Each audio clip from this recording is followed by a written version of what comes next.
നമസ്കാരം. ടീച്ചർ അമ്മയിലേക്ക് എല്ലാവർക്കും സ്വാഗതം. നമ്മുടെയൊക്കെ ജീവിത സാഹചര്യങ്ങൾ ഒരുപോലെയല്ല അല്ലേ? ഓരോരുത്തരും കടന്നു വന്ന വഴികൾ മറ്റുള്ളവർക്ക് ചിന്തിക്കാൻ പോലും പ്രയാസമുള്ളതായിരിക്കും.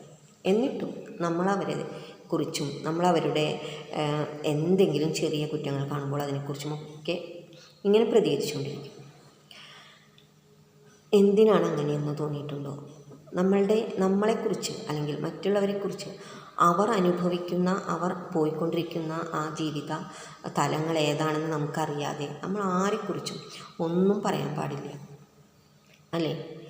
നമുക്ക് ഇന്ന് കാണുന്ന പലരെയും കുറിച്ച് പല അഭിപ്രായങ്ങളും ഉണ്ടാകും. അതായത് നമ്മുടെ ഡബ്ബിംഗ് ആർട്ടിസ്റ്റ് ഭാഗ്യലക്ഷ്മി, അവരെ കാണുമ്പോൾ നമുക്ക് എന്താണ് തോന്നുക? അവർ നല്ല ഭംഗിയായി ആ മുടിയൊക്കെ അഴിച്ചിട്ട് അവരെ തന്നെ നല്ല രീതിയിൽ പ്രസൻറ്റ് ചെയ്ത് ആണ് എപ്പോഴും നടക്കുന്നത് അല്ലേ? അങ്ങനെയുള്ള അവർ ഇപ്പോൾ പ്രശസ്തിയുടെ കൊടുമുടിയിലുമാണ് അല്ലേ? കേരളത്തിൽ അറിയാത്തവരാരും ഉണ്ടാകില്ല ഭാഗ്യലക്ഷ്മിയെക്കുറിച്ച്. അവരുടെ ബാല്യകൗമാരങ്ങൾ എങ്ങനെയായിരുന്നു എന്നറിഞ്ഞു കഴിഞ്ഞാൽ നമുക്കവരോട് ആരാധന തോന്നും. കാരണം അത്രയും ദുരിതപൂർണമായ ബാല്യത്തിലൂടെയും കൗമാരത്തിലൂടെയുമൊക്കെയാണ് അവർ കടന്നുപോയത്. അവർ അതിനെ അതിജീവിച്ച് പോന്നു എന്ന് പറയാം. അവരുടെ ആ മനസാന്നിധ്യവും സംയമനവും തൻ്റെ ഇടവും ഒക്കെ കൊണ്ട് തന്നെ അപ്പോൾ പിന്നെ അവർക്ക് ഇതുപോലെ വളരെ പക്വതയോടുകൂടി തന്നെ എവിടെയും ചെന്ന് കയറാനും അഹങ്കാരത്തോടു കൂടി തന്നെ അവർക്ക് സംസാരിക്കാനും സാധിക്കും. അവരുടെ ആത്മകഥ ഇത് ഞാൻ കുറച്ച് വർഷം മുൻപാണ് എൻ്റെ കയ്യിൽ കിട്ടിയത്. എൻ്റെ സിസ്റ്ററിൻ്റെയാണ്.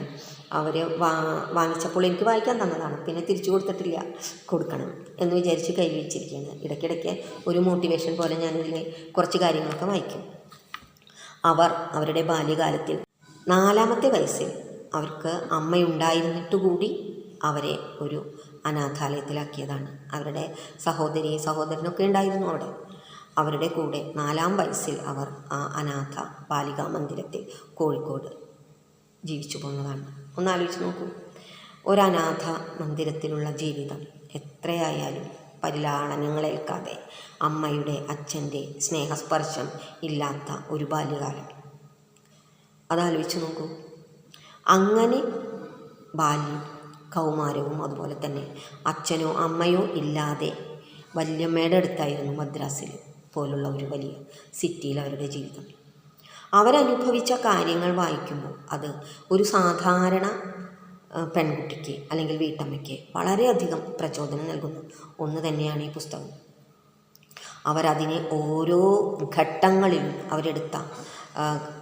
അവരെടുത്ത തീരുമാനങ്ങളും അവരുടെ പ്രവർത്തനങ്ങളും അവർ ചെയ്തു വന്ന കാര്യങ്ങളും അവർ ഈ പുസ്തകത്തിൽ നന്നായിട്ട് തന്നെ വിവരിക്കുന്നുണ്ട്. ഒരു കഥ വായിച്ചു പോകാവുന്ന തരത്തിൽ നമുക്കത് വായിക്കാവുന്നതാണ്. ഏതൊരാൾക്കും ഏതൊരു പെൺകുട്ടിക്കും പ്രചോദനമാകാവുന്ന ഒരു കഥ. അവരവരുടെ ഓരോ ഘട്ടങ്ങളെയും അതിൽ കല്യാണം കഴിഞ്ഞതിന് ശേഷം ഭർത്താവ് വേണ്ട എന്ന് തീരുമാനിക്കുന്നതും തൻ്റേതല്ലാത്ത പല പല കാരണങ്ങളാൽ അവർ ക്രൂശിക്കപ്പെടുന്നതും അതിനുശേഷം മക്കളുടെ തണലിൽ സന്തോഷത്തോടെ അവരുടെ അനുമതിയോടുകൂടി അവർ ഡൈവോഴ്സ് ചെയ്യുന്നതും എല്ലാം വളരെ ഭംഗിയായി അവർ ഈ പുസ്തകത്തിൽ വിവരിച്ചിട്ടുണ്ട്. ഈ പുസ്തകത്തെക്കുറിച്ച് ഈ പുസ്തകം വായിക്കാൻ കിട്ടുകയാണെങ്കിൽ നിങ്ങളത് എടുത്ത് വായിക്കണം. പിന്നീട് അവർ ഈ ഡബ്ബിംഗ് ആർട്ടിസ്റ്റ് ആയി ഇരിക്കുമ്പോൾ ആ ഡബ്ബിംഗ് കമ്മ്യൂണിറ്റിയെ തന്നെ ഉയർത്താൻ വേണ്ടി അവരെക്കൊണ്ട് സാധിക്കുന്ന, ഞങ്ങളും മനുഷ്യരാണ്, ഞങ്ങൾക്കും അവാർഡ് തരാം എന്നൊക്കെ പറഞ്ഞ് അവർ അവാർഡ് വരെ ഈ കമ്മ്യൂണിറ്റിക്ക് വാങ്ങിക്കാനായിട്ടും അത് ചെയ്യാനുമായിട്ട് പ്രവർത്തിച്ച ഒരു സ്ത്രീരത്നം തന്നെയാണ് അവർ. അവരെക്കുറിച്ച് ഒരുപാട് കാര്യങ്ങൾ നമുക്ക് ഈ പുസ്തകത്തിൽ നിന്ന് മനസ്സിലാക്കും. 40-ഓ 50-ഓ വയസ്സിനുള്ളിൽ അവർ ഇത്രയും നല്ലൊരു ആത്മകഥ എഴുതിയതിന് കാരണം അവരുടെ അനുഭവങ്ങളാണ്. ആ ദുരിതപൂർണമായ ജീവിതാനുഭവങ്ങൾ അങ്ങനെ അനുഭവിച്ച് വന്നവരാണ് ഏതു ഇരുട്ടിലും തപ്പിത്തടഞ്ഞ വെളിച്ചം ആകാൻ, മറ്റുള്ളവർക്ക് വെളിച്ചമാകാൻ ശ്രമിക്കുന്നവർ. ഓരോ സ്ത്രീക്കും സാധിക്കും എന്നതിന് തെളിവുമാണത്. ഒരു ബാലികാ സദനത്തിൽ നിന്നും ശരിയായ അക്ഷരാഭ്യാസമില്ലാതെ പിന്നീട് മലയാളം പഠിച്ചെടുത്തത്. മലയാളത്തിലാണ് ഈ പുസ്തകം അല്ലേ. അവർ ജീവിച്ചത് മുഴുവൻ മദ്രാസിലാണ്. ശരിക്ക് വിദ്യാഭ്യാസം പോലും ലഭിച്ചിട്ടില്ലാത്ത അവരാണ് ഈ പുസ്തകം എഴുതിയത്. ഒന്നാലോചിച്ച് നോക്കൂ. അപ്പോൾ നമുക്ക് കഴിയാത്ത എന്താണ് ഈ ഭൂമിയിലുള്ളത്? നമുക്ക് ഒരുപാട് കാര്യങ്ങൾ ഓരോ സ്ത്രീകൾക്കും ചെയ്യാൻ സാധിക്കും. നമ്മുടെ ആ സമയത്തെ നമ്മൾ ശരിയായി വിനിയോഗിച്ചാൽ നമുക്ക് ചെയ്യാൻ പറ്റാത്ത കാര്യങ്ങളൊന്നുമില്ല. അത് അവരുടെ ഈ പുസ്തകത്തിൽ നിന്ന് നമുക്ക് മനസ്സിലാക്കാം. സത്യനന്ദിക്കാട് അവരെക്കുറിച്ച് ഇതിലെഴുതിയിട്ടുണ്ട് ആമുഖത്തിൽ. വളരെ നല്ല രീതിയിൽ ഒരിക്കലും ചിന്തിച്ചിട്ട് പോലുമില്ല എന്നാണ് അദ്ദേഹം പറഞ്ഞത്. ഇവർ ഇങ്ങനെ ഒരു പശ്ചാത്തലമാണ് അവരുടേത്. ചെറുപ്രായത്തിൽ ഇത്രയും കഠിനമായ ദുഃഖം അനുഭവിച്ച ഒരു സ്ത്രീയാണെന്ന് അവരുടെ നിൽപ്പിലോ നടപ്പിലോ അവരുടെ ആറ്റിറ്റ്യൂഡിലോ തോന്നിയിട്ടില്ല എന്ന് അദ്ദേഹം പറയും.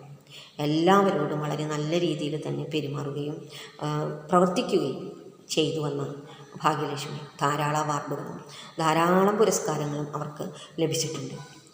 അപ്പോൾ പിന്നെ അവർ കുറച്ച് അഹങ്കാരമൊക്കെ കാണിക്കും അല്ലേ. അത് അവരുടെ സ്വഭാവമായി തീർന്നതാണ്. അവരുടെ ആ അനുഭവങ്ങൾ അവരെ അങ്ങനെ ആക്കി തീർത്തതാണ്. അതാണ്. ഒരു പാവം സ്ത്രീയായിരുന്നു അവർ വിവാഹം കഴിഞ്ഞ ആ അവസരത്തിലൊക്കെ. അതിനുശേഷം അവർ അതിനനുസരിച്ച് അനുസൃതമായി മാറുകയാണ് ഉണ്ടായത്. ഓരോ സ്ത്രീക്കും അവരുടെ ഉള്ളിലുള്ള കഴിവ് കണ്ടെത്തി വിജയിക്കാൻ സാധിക്കും എന്നതിനൊരു ഉദാഹരണമാണ് ഭാഗ്യലക്ഷ്മി. നിങ്ങൾക്ക് സാധിക്കുകയാണെങ്കിൽ നിങ്ങൾ ഓരോരുത്തരും ഇത് വായിക്കാനും അവരുടെ അനുഭവങ്ങൾ വായിച്ച് അതിൽ നിന്ന് പ്രചോദനം ഉൾക്കൊണ്ട് നിങ്ങളുടേതായിട്ടുള്ള കഴിവുകൾ കണ്ടെത്താനും ശ്രമിക്കണം. Thank you.